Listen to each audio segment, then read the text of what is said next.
3번 행정법의 법원에 대한 설명으로 옳지 않은 것은 1번 재량권 행사의 준칙인 행정규칙이 그 정한 바에 따라 되풀이 시행되어 행정관행이 이루어지게 되면 평등의 원칙이나 신뢰보호의 원칙에 따라 행정기관은 그 상대방에 대한 관계에서 그 규칙에 따라야 할 자기 구속을 받게 된다. 이거 맞죠? 자, 이거 간단히 하면 재량권 행사의 준칙인 행정규칙, 이게 바로 재량준칙이죠. 재량준칙은 되풀이 시행되어 관행이 되면 행정기관은 자기 구속을 받게 되죠. 맞다. 요거는 아주 자주 나오는 선지고 공식처럼 외우고 있어야 됩니다. 다음 2번 위법한 행정처분이 수차례 걸쳐 반복적으로 행하여졌다 하더라도 그러한 처분이 위법한 것인 때에는 행정청에 대하여 자기 구속력을 갖게 되었다고 할 수 없다. 이것도 맞죠? 자주 나오는 선지.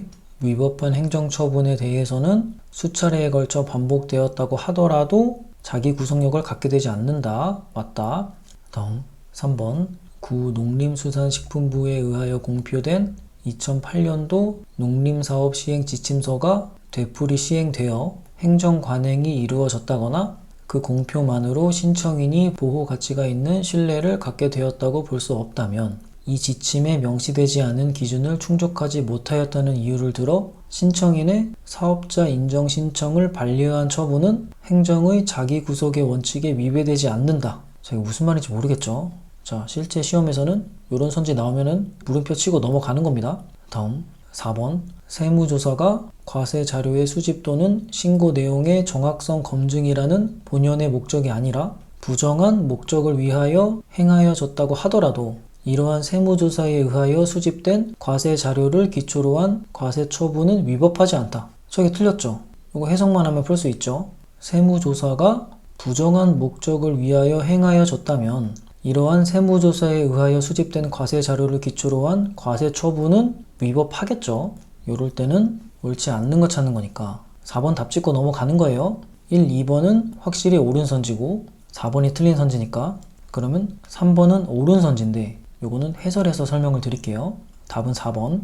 자, 해설하겠습니다. 옳지 않은 것은 1번 재량준칙은 행정규칙이죠. 이 재량준칙은 재량권 행사의 기준을 정하는 것이다. 그러니까 예를 들면 1회 위반 행위를 하면 1개월 영업정지, 2회 위반을 하면 2개월 영업정지, 이런 식으로 재량권 행사의 기준을 정하는 게 재량준칙이다. 그런데 재량준칙의 제정과 공표만으로는 대외적 구속력이 생기지 않고 재량준칙이 되풀이 시행되어서 관행이 되면 그때는 자기 구속력이 생기고 대외적 구속력이 생기게 된다. 이때부터는 국민이 따라야 되는 거죠. 행정청도 따라야 되는 거고. 그리고 재량준칙에 반하는 처분은 간접 위반이다. 이 재량준칙이 행정규칙이니까 그렇죠.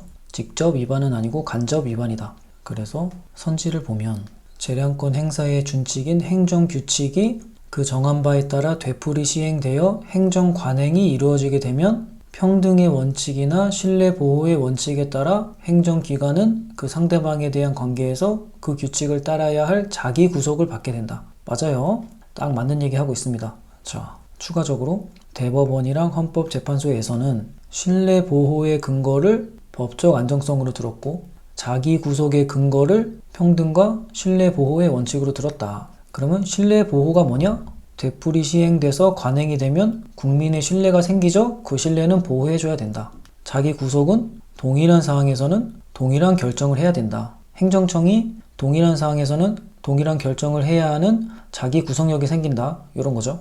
그러면 선지를 해석해 볼까요? 재량준칙이 되풀이 시행되어 행정관행이 되면 평등이나 신뢰보호의 원칙에 따라 자기 구속이 된다.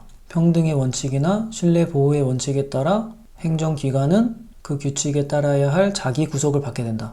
그래서 이런 선지가 나온 건데 여기서 이 부분을 틀리게 내진 않는다. 하지만 신뢰보호의 근거가 뭐냐, 자기 구속의 근거가 뭐냐 이런 걸 물어보긴 한다. 어쨌든 맞는 선지고. 다음 2번 위법한 처분이 수차례 반복되면 신뢰보호의 원칙은 적용되지만 자기 구속력은 생기지 않는다.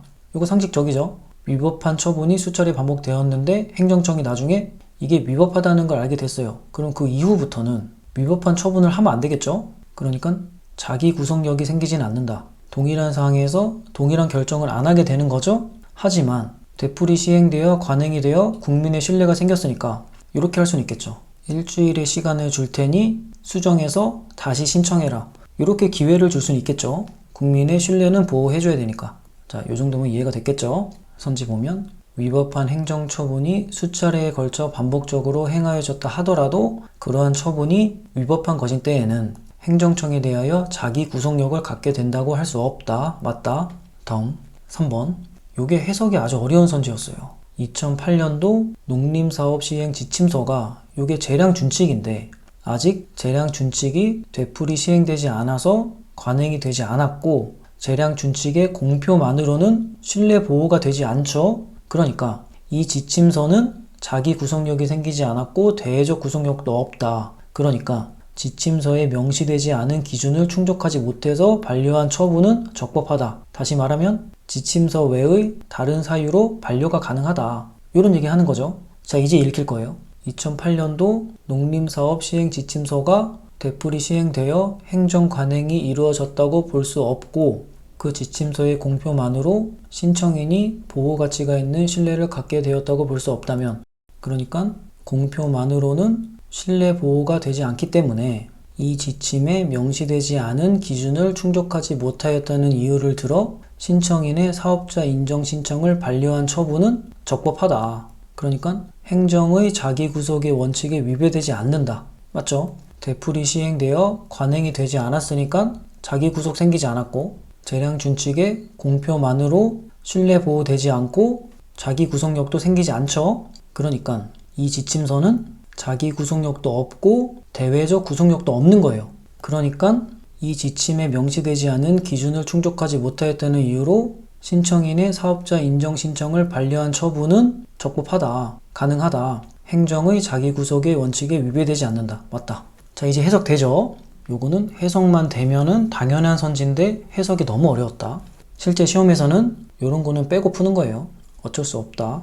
다시 한번 보면 재량준칙의 제정과 공표만으로는 대외적 구속력이 생기지 않고 재량준칙이 되풀이 시행되어서 관행이 되면 자기 구속력이 생기고 그러면 대외적 구속력도 생기게 된다.